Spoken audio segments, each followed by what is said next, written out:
आपको अभी मेरी वॉइस ख़राब लगेगी क्योंकि मैं अभी ईयरफोन से वॉइस रिकॉर्डिंग करता हूँ क्योंकि अभी मेरे पास माइक नहीं है। सो इस वीडियो को एंड तक ज़रूर देखना।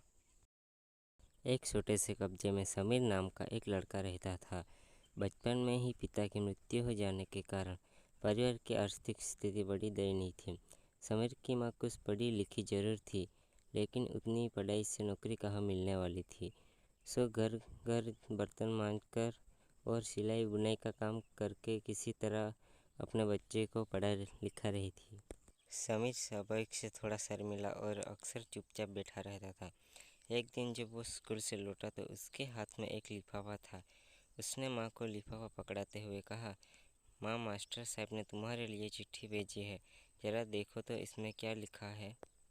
माँ ने मन ही मन चिट्ठी को पढ़ी और मुस्कुरा कर बोली, बेटा, इसमें लिखा है कि आपका बेटा काफ़ी होशियार है।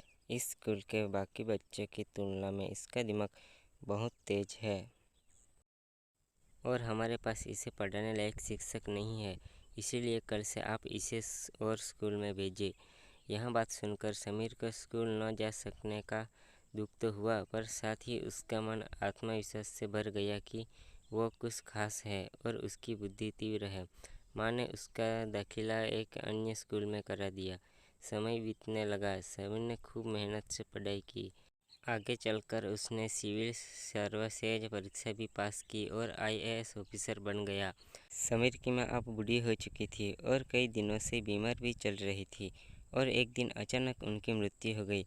समीर के लिए यह बहुत बड़ा आघात था।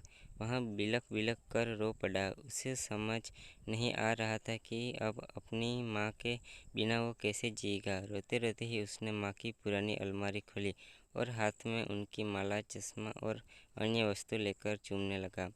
उस अलमारी में समीर के पुराने खिलौने और बचपन के कपड़े तक संभाल कर रखे हुए थे। समीर एक एक कर सारी चीज़ें निकालने लगा और तभी उसकी नज़र एक पुरानी चिट्ठी पर पड़ी। दरअसल ये वही चिट्ठी थी जो मास्टर साहब ने उसे 18 साल पहले दी थी। नम आँखों से समीर उसे पढ़ने लगा। आदरणीय अभिभावक, आपको बताते हुए हमें अफसोस हो रहा है कि आपका बेटा समीर पढ़ाई में बेहद कमज़ोर है और खेल कूद में भी भाग नहीं लेता है। जान पड़ता है कि उम्र के हिसाब से समीर की बुद्धि विकसित नहीं हो पाई है, अतः हम इसे अपने विद्यालय में पढ़ाने में असमर्थ हैं।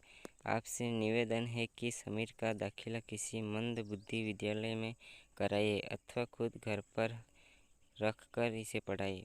सादर प्रिंसिपल। समीर जानता था कि भले अब उसकी माँ इस दुनिया में नहीं रही, पर वो जहाँ भी रहे उनकी ममता, उनका आशीर्वाद सदा उस पर बना रहेगा। भगवान सभी जगह नहीं हो सकते, इसीलिए उसने माएँ बनाई। माँ से बढ़कर त्याग और तपस्या की मूर्त भला और कौन हो सकता है।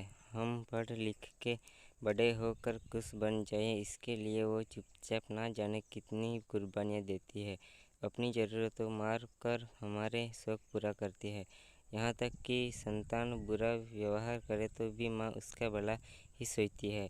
सचमुच माँ जैसा कोई नहीं हो सकता।